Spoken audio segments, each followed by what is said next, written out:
こんにちは、カイトでございます。ということで、本日の食材がこちら。よいしょー。 Amazon で売ってた海鮮ボックスってことでね、それではこちらをさばいていく。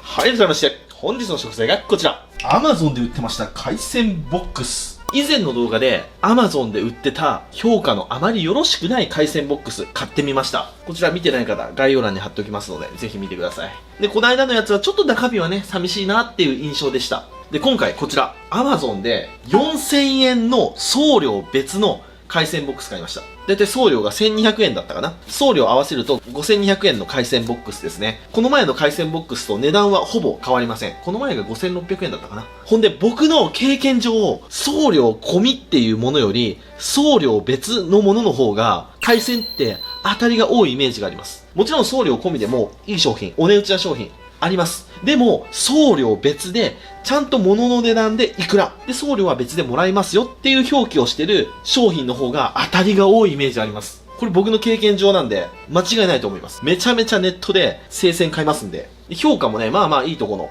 海鮮ボックス買いました。僕は中身見てません。初見です。さあ、4000円の海鮮ボックス。どうでしょうかね。いきますよ。せーの。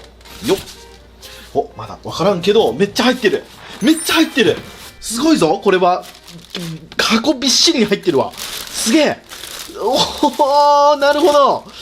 数で攻めてきたパターンね。こちらが4000円の海鮮ボックスですね。まあ鮮度はまあそこまでめちゃめちゃいいってわけじゃなさそうですね。宅配で受け取って3時間後に撮影してます。日にちと時間指定ができましたんでね。この前はいきなり来たんで、どうしても当日にはさばけなかったんですよ。いきなり来られちゃうとね、やっぱスケジュールの関係でさばけなかったりするんですよね。じゃあちょっと見ていきましょうか。まずこちら、チダイが3匹入ってますね。25センチってとこですね。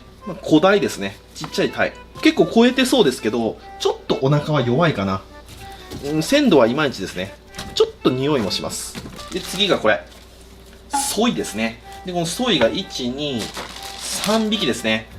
で、このソイ、この前も入ってましたね。この名前がですね、アラバチメ、かっこマゾイっていう名前らしいですね。すごく丁寧に魚の名前と食べ方、印刷して書いてくれてあります。これありがたいですよね。こちらが24センチ。チダイと同じぐらいのサイズ感ですね。鮮度はぼちぼちかなーっていう感じですね。こいつはすごく鮮度いいですね。ギリギリお刺身でもいけるぐらいの鮮度ですね。で、次、1匹入ってたこちら。これ僕の好きな魚ですね。マトウダイ。僕の住んでる地域でもよく取れますね。これマトウダイが1尾入ってました。なんか入ってます。これ絶対胃袋に餌食べてますね。何が出てくるか楽しみですね。鮮度はぼちぼちですね、やっぱり。で、次こちら。これね、こっちの方では取れないカレーですね。マコガレーって書いてあるけど、これマコガレーなの？これマコガレーって書いてあるけど、これはマコガレーじゃないと思うけどな。なんかソウハチガレーとかキツネガレーに似てるけどな。ちょっとこれわかんないな。これなんていう名前ですかね。尻尾がちょっと黄色くなってて、表面はこんな感じですね。変王寺に聞いてみよう。謎のカレーが、3匹ですね。だいたい20センチから25センチぐらいですね。この2匹はぼちぼちな鮮度感。こいつはね、ギリ刺身でもいけそうですね。で、お次、こちら。じゃん。僕の地域でもよく取れます。朝市とか行くとよく箱盛りでガツッと盛られて、500円、600円で売られてる魚。ホウボウに見えるんですけど、ホウボウの仲間ですね。カナガシラっていう魚。これね、とても美味しいです。でもちょっと骨が多いので、雑魚扱いされてる魚ですね。これがだいたい20センチぐらいですね。6尾入ってましたね。ほんで、これが多分、この海鮮セットの目玉ですね。じゃん。皆さん何かわかりますか？ちょっと小ぶりなんですけど、これ超高級魚です。こちらが、ノドグロですね。赤ムツ。赤ムツのちいちゃいのが結構入ってますよ。1、2、3、4、5匹入ってましたね。これは嬉しいですね。いくらちっちゃいとはいえども、ノドグロはうまいですからね。こんな感じのラインナップ。これで4000円ですね。正直僕は妥当かなって思っちゃいますね。僕の行ってる朝市とかで、このぐらいの魚を揃えようとすると、多分2500円ぐらいあれば、揃えれる魚なんですよ。でも、この海鮮ボックスって、お魚屋さんがもう利益を出さないとダメなんですよね。それにね、漁師さんが直接海鮮ボックス売ってるわけじゃないと思うんですよ。仲買さんを通して魚仕入れてると思いますんで、割と仕入れも高いんじゃないかなって思います。でもっと言うと、梱包って結構お金かかるんですよね。この例えば発泡スチロールとかも、これタダじゃないんですよ。発泡スチロール一つで、このサイズだと150円から200円ぐらいします。ここれ新品の発泡スチロール。で、そこにグリーンパーチとか網とか、氷だってタダじゃないですからね。氷も結構高いです。なんで梱包代で、多分ね、300円から400円ぐらいかかってると思うんですよね。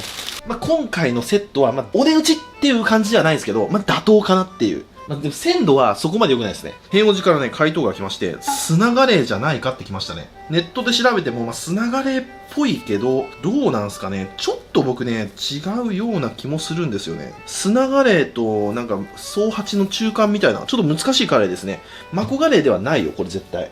まあ、今回はね、謎ガレーという風に呼ばせていただきます。ほんで皆さん、僕もう一箱買ったんですよ。同じところの会社から。これよりもう一個ワンランク上の送料別の5500円ってやつがあったんですよ。それも買ってみました。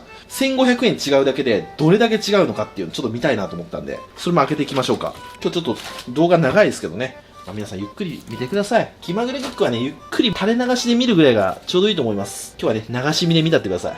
これが5500円の方ですね。こちらも送料は一緒ですね。なので送料合わせると6000円強ですね。まあ、7000円弱ぐらいです。いきます。せーの、よっ。もう梱包は一緒ですね。さあ、どれだけ違うか。おお、全然違うぞ。全然違う。あ、こっちがいいな。うわー、これはね、ありだけど、でも魚さばける人じゃないと結構きついな、このセット。ちょっと見ていきましょうか。一つ一つ。まずは先ほどと一緒、こちら。金頭。さっきより大きいですね。30センチ超えてきます。この金頭が3匹入ってました。で、さっきも言ったこちら。謎ガレーですね。砂ガレーのような、総八ガレーのような、ちょっと変わったカレーですね。多分砂ガレーです。で、カレーが3匹と、で、さっきも言いました、チダイですね。これはさっきと同じぐらいの大きさですね。25センチぐらいが3匹入ってます。1、2、3匹。ほんで、今からさっき入ってなかったお魚が来ます。こちら。今年はね、あまりアジが取れてないみたいですけど、こんなに大きいアジが1尾入ってましたね。油はないですね。ちょっと痩せ気味のマアジですかね。尺超えマアジが1匹入ってました。ほんで、こちら。じゃん。アマダイのちいちゃいやつ。これが2匹入ってましたね。大きさがまあ25センチってとこですね。ちょっと鮮度はやっぱ良くないですね。で、次こちら。この魚は知る人ぞ知る魚ですね。じゃん。これアラの子供ですね。ちっちゃいアラ。コアラって呼びますね。これ結構大きくなるんですよね。僕も1回に8キロぐらいのやつさばいたことあるんですけど、これめっちゃうまいですね。白身の女王って呼ばれてるお魚です。このコアラが1、2、3匹入ってますね。これはね、ちっちゃいんですけど、ほんと美味しい魚ですね。これが5500円のコースですね。まあそうだな、鮮度感とかいろいろ考えて、まあ、普通かなっていう感じですね。最初開けた時のインパクトはおおと思ったんですけど、まあちょっとね、刺身でいけるような魚が、アジぐらいかな。アラがギリいけるっていう感じですね。ちょっと刺身ではいけないかなっていう鮮度感ですね。どうしてもね、このお腹ついたまま出荷するんで、鮮度っていうのは海鮮ボックスに求めちゃいかんのかもしれませんね。はい、そしたら、こんな感じ。いっぱい魚来ちゃった。これ全部配信しようと思うと、さばくのめちゃくちゃ時間かかっちゃうんで、今日は僕が美味しそうだなと思った魚だけで料理していきたいと思います。絶対まずこのアラは食べたいですよね。あとこれ、のどぐろですね。で、チダイの超えてそうなところ。これ良さそうだな。チダイのこいつ。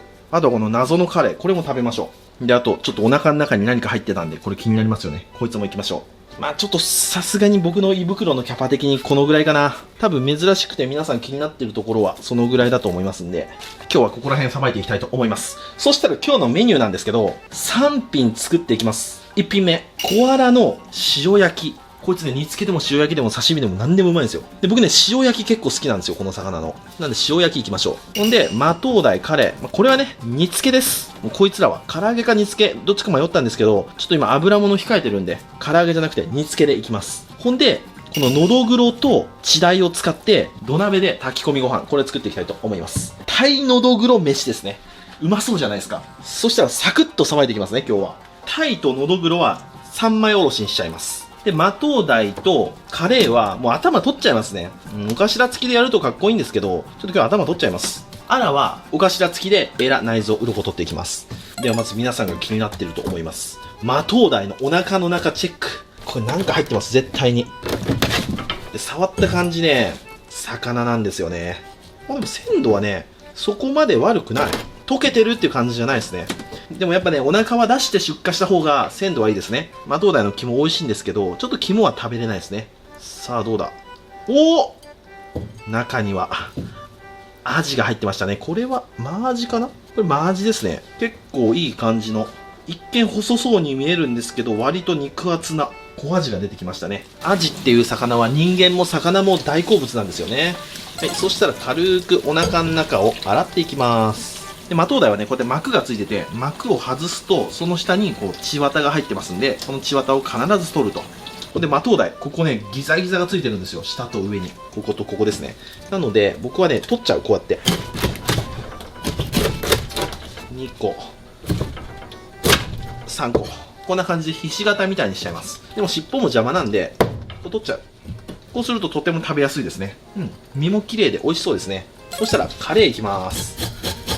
でね、この手のカレーはね、本当に鱗が取りにくい。すごいびっちりついてるんですよね。特にこっちの表側ね。これ大変なんですよ。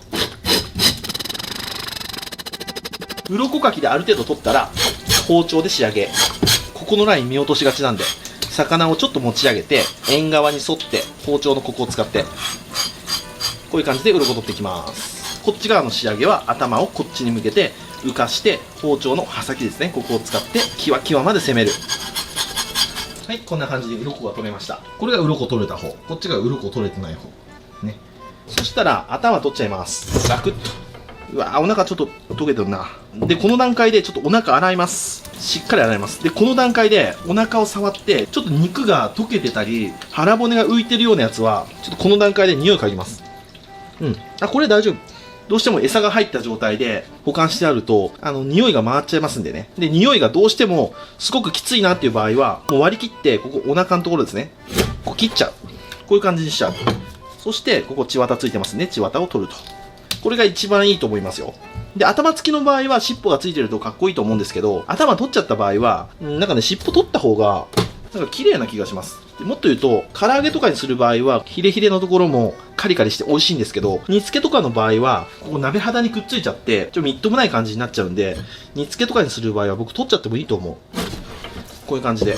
唐揚げにするときはね、これついてた方が絶対いいんですよ。美味しいから。こんな感じにすれば間違いないですね。はい、ちょっと可愛くなりましたね。一人分だったらいいでしょう。このアラもね、鱗が細かいんですよ。なので一回鱗かきで取って、さーっと取ってね。で、トゲ鋭いんで気をつけてくださいね。で、めちゃめちゃ鋭いんで。毒があるわけじゃないんですけど、刺さると相当痛いです。で、包丁で仕上げと。尻尾の裏、お腹の裏も丁寧に。そしたらエラを開いて、エラの中に包丁を入れて、ぐりぐりっと回します。で、回すときに、洗ってここすごい鋭いトゲがあるんですよ、2本。これ気をつけてください。なんであんまりエラの付近を持たないで、この胴体を持つ。胴体を持ってエラを巻き込んで、そのままエラをひっぺがすと。そうすると綺麗に取れます。コツをつかめばね、ほんと簡単なんで、この取り方。そして仕事がめちゃめちゃ早い。そしたらお腹をこう斜めに落とす。斜めに落とすと、こう血合いがとてもカリカリと取りやすいです。で、内臓をかくと。で、洗います。はい、こんな感じに、鱗、エラ、内臓を取れました。そしたら塩焼きなので、ちょっと飾り包丁入れます。1本でいいでしょう。はい、これで塩焼き用の完成。さあ、どんどんいきます。次は、次第、鱗を取ります。はい、そしたら頭を落とします。お腹を割って内臓をかくと。大きい白子が入ってましたね。次第の白子。これも鮮度良かったら美味しいんでしょうけどね。はい、そしたら3枚におろしていきます。お腹の方から1本。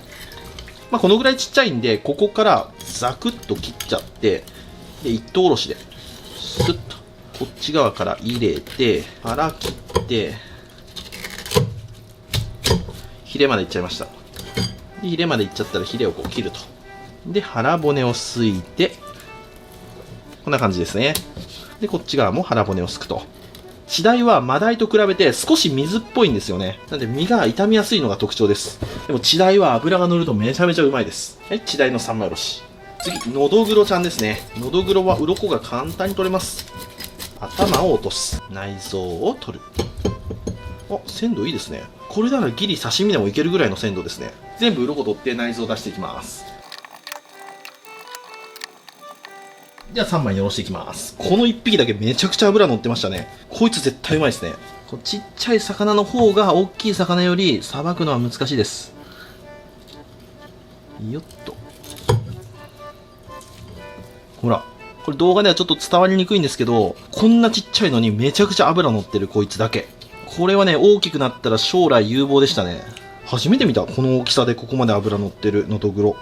腹骨をすいていくと。も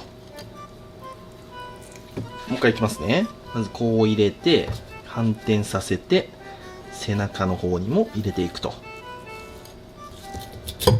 本当はもうちょっとちっちゃい包丁でさばいた方がやりやすいと思うんですけど、こう魚さばきって小さい魚もこういう風に大きいレバーでさばけるようになると上達のスピードがもう全然違いますね。大きいレバーで小さい魚をさばけるようになってください。ちっちゃい魚ほど丁寧におろす。でこのちっちゃい魚は本当にね、丁寧にさばいてあげないと身がなくなっちゃいますんでね。意外と10キロオーバーのブリとか巨大なヒラメとかの方がさばきやすかったりするんですよね。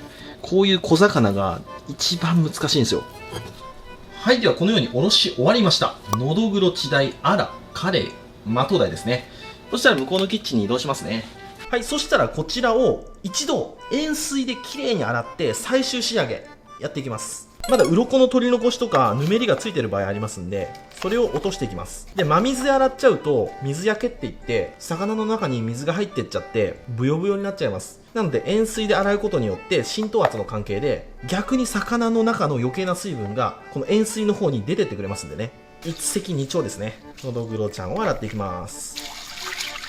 で、次はチダイ。チダイもシャバシャバっと洗っていきます。この段階で結構汚れ出てますよね。で、次は切り身ですね。マトウダイ。表面もきれいに洗います。カレーもこの血合いのところとかね、表面とかきれいに洗っていきます。アラですね。最後にアラ。エラの中とかお腹の中、きれいに洗っていきます。そしたらちょっとね、今回の魚水っぽい魚が多いんですよね。マトウダイとかチダイとかノドグロとかも。なので一晩ピチッとシートにくるんで脱水します。で、ちょっと一夜干しみたいな感じにして料理していきたいと思います。そうした方がね、より旨味が凝縮されて美味しいと思いますんでね。そしたらピチッとシートかける前にこの切り身の中骨を取っちゃいます。鯛めしって1匹丸ごと入ってると見栄えはめちゃめちゃいいんですけど、骨がどうしても入るじゃないですか。あれがね、僕すごく嫌なんですよ。なので骨は完璧に取っちゃう。でも骨も入れて炊いた方が骨から出汁が出るのは分かってるんですよ。分かってるんですけど、どうも小骨がね、嫌なんですよね。で、のどぐろちゃん、ちっちゃいんですけどね、中骨は入ってます。ちょこっとね、入ってますんで取っちゃいます。このサイズを割ってしまうとほんと身が少なくなっちゃいますんでね、毛抜きでめんどくさいんですけど、これちっちゃい魚は安いんですけど手間がかかるんですよ。でも手間をかければかけるほど小さい魚っていうのは美味しくなりますんでね、手間を惜しまずやっていきましょう。あ、これめっちゃ脂乗ってたやつだな。身質がまるで違う。で、のどぐろの中骨ってもうドセンターじゃなくてセンターのちょっと下ですね。腹側についてるんですよね。尻尾まで入ってるわけじゃなくて真ん中、ここら辺まで入ってます。多分このぐらいのサイズだったら普通に炊き込んでも気にならん人は気にならんでしょうね。次、チダイも抜いちゃいます。これもね、割っちゃうとちっちゃくなっちゃいますんで、しっかり毛抜きで一本一本抜いていきます。タイの血合い骨はかなり強いんでね、絶対に抜いちゃいます。はい、抜けました。そしたらピチッとシートに並べていきます。重ならないようにね。はい、で血合いも並べます。でその上からもう1枚ピチッとシートを贅沢に使っていくと。で隙間がないようにピチッとしていく。はい、これで冷蔵庫で一晩置きましょう。でこの子たちもピチッとしておきましょうか。でとにかく水気を取ることですね。水気をしっかり取らないとピチッとシートの効果が半減しちゃいますんでね、この状態でしっかりと水気を切る。それに水気っていうのは魚が傷む一番の原因なんでね、このお腹の中とかもきれいに拭きます。そしたらアラ、マトウダイ、カレイと、で上からプレス。しっかりと魚にピチッとシートをかぶしてあげる。お布団をかぶすみたいな感じでね。はい、じゃあこんな感じにできました。そしたらこちらを冷蔵庫で1日寝かしたいと思います。それじゃあ1日後に移動。はい、というわけでちゃんと1日経過しました。はい、いい感じにカラッとしましたね。こちらの丸魚シリーズもいい感じに水分が抜けてちょっと一夜干しみたいな感じになってますね。いいんですよ、これでいいんです。お、カレーもめっちゃうまそう。いいね。そしたらこちらののどぐろちゃんたちはどうかな。これもね、カラッカラとまではいかないけど、このソフトな感じ、これこのまま焼いてもうまいと思いますね。この感じわかりますか。このちょっとね透明になってるぐらいのこの感じ、最高ですね。そしたらバットに並べて、でそこに日本酒をかけて臭み取り。そしたら冷蔵庫で一旦冷やしておきます。はい、その間にじゃあまずは煮付けを作っていきましょう。もう今日はサクッと作っていきますね。そしたらお鍋にまず日本酒をたっぷりと。でみりんも日本酒よりちょっと少ない程度入れます。お水を使わない煮付けですね。ほんとこれね、上手にできるんですよ。皆さんやってみてください。はい、そしたら火にかけます。で、甘めが好きな方はここでお砂糖とかザラメをちょっと入れてください。本みりんがあんだけ入ってますんで、よっぽど砂糖入れなくても甘みありますけどね。そしたら煮付け用にバッテン、ちょっとね飾り包丁が入ると綺麗ですね。はい、こんな感じ。そしたらポチャンポチャンと入れます。そしたら生姜を輪切りで、生姜も臭み取りで入れます。よっぽど臭みないと思うけどな、こんだけ丁寧に処理してありますんで。で、この段階でお魚に火を入れていきます。火を入れると同時にこの砂糖とみりんの甘みもお魚に入れていきます。これはうまそうだわ。お腹空いてきた。はい、ある程度火が入りました。ピチッとシートでしっかり脱水してるからかな、全然煮崩れしないですね。この煮付けのやり方はいいかもしれませんね。はい、そしたらそこにお醤油を加えます。さーっと。そしたらあとは煮詰めていって、このタレが半分ぐらいになるまでとろみを出していきます。そしたら煮付けの完成。そしたら次に炊き込みご飯を作っていきます。まず土鍋に洗って水に浸して水気を切ったお米を3合で、そこにこちら昆布だしですね。これを 550cc ぐらいさーっと入れます。そしたらここにみりん大さじ1、酒大さじ1で、お醤油大さじ1とちょっと、そしたら混ぜ混ぜします。お塩も1つまみ、2つまみ、刻み生姜もパラパラパラっと。そしたらそこに先ほどお酒につけておきました骨をしっかり抜いたタイとのどぐろですね。お酒もしっかり入り込んで臭みが取れてます。で、皮目を上にして置いていきます。なんで皮目を上にするかというと、蓋を開けた時に皮目が上の方が綺麗なんですよ。それだけの理由です。全体にこうしっかり敷き詰めていきます。ちょうどぴったりぐらいですね。そしたら蓋をして1、2とコンロにかけます。ここで強火でしっかりとぐらぐらと沸かしていきます。はい、ぐらぐら沸いてきましたので火を弱火にします。で、弱火で10分ほど炊いていきます。はい、そしたら弱火で10分ほど炊きました。ものすごくいい匂いが来てますね。そしたら火を止めて余熱で蒸らしていきます。そしたら完成ですね。塩焼き。お塩を振りかけて、ヒレもピーンと立てて、ヒレにも化粧塩で、尻尾にも化粧塩。はい、これで焼いていきます。そしたら魚焼きグリルにドーン。はい、いってらっしゃい。はい、おかえりなさい。お、いい焼き具合。そしたらこちらを盛り付けていく。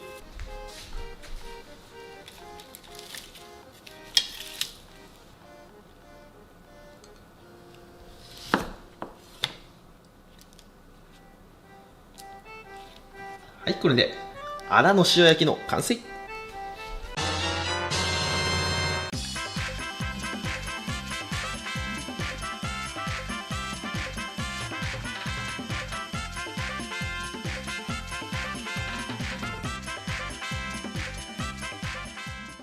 はい、じゃあ完成。いただきます。ではまずこちら炊き込みご飯開けていきましょうか。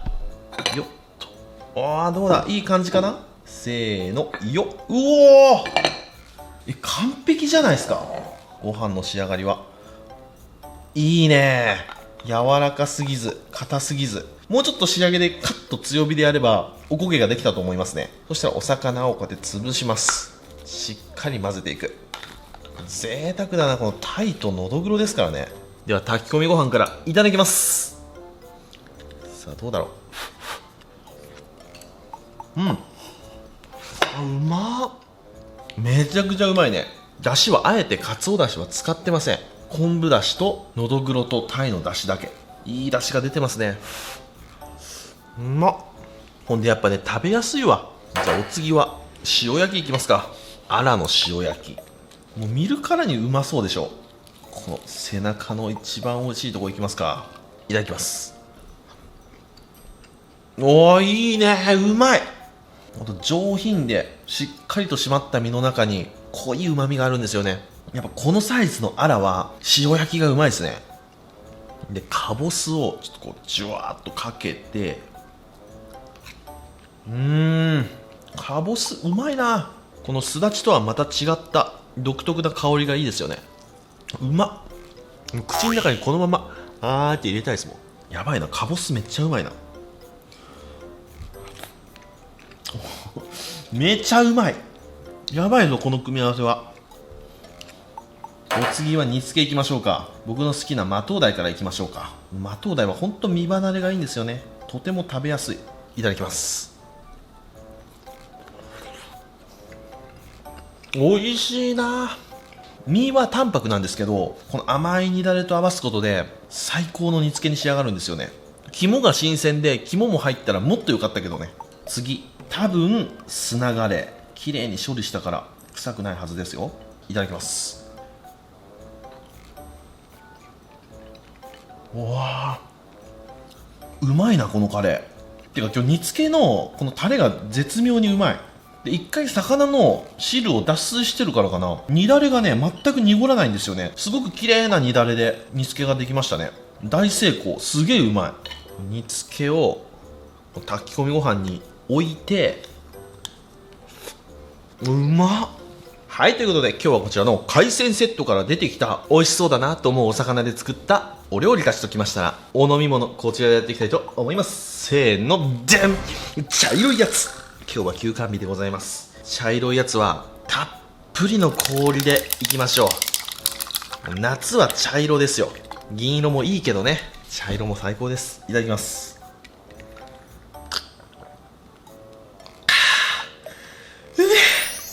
今日の料理は100点です。それじっくり食べていくよ。ごちそうさまでした。ということで今日は Amazon で評価の高かった海鮮ボックス買ってみましたけども、皆さんはどう思いますか？僕はね、あんなもんじゃねえかなと思いますよ。多分僕の動画を見てくださってる視聴者さんはいつも僕が市場で買うシーンとか見てるので、もしかしたらちょっと今回も高いんじゃないのかなって思った方も多いかもしれませんね。でも僕って普段めちゃくちゃ安く魚買ってるんですよ。あの市場って相当安いんです。これなんで安いかというと、漁師さんから直接取れたてをすぐに販売してるんで、仲介がいないんですよ、仲買さんが。なので直接買えるので安いんですね。なんでね、今日の海鮮ボックスはいろんな魚も入ってて面白いなと思いました。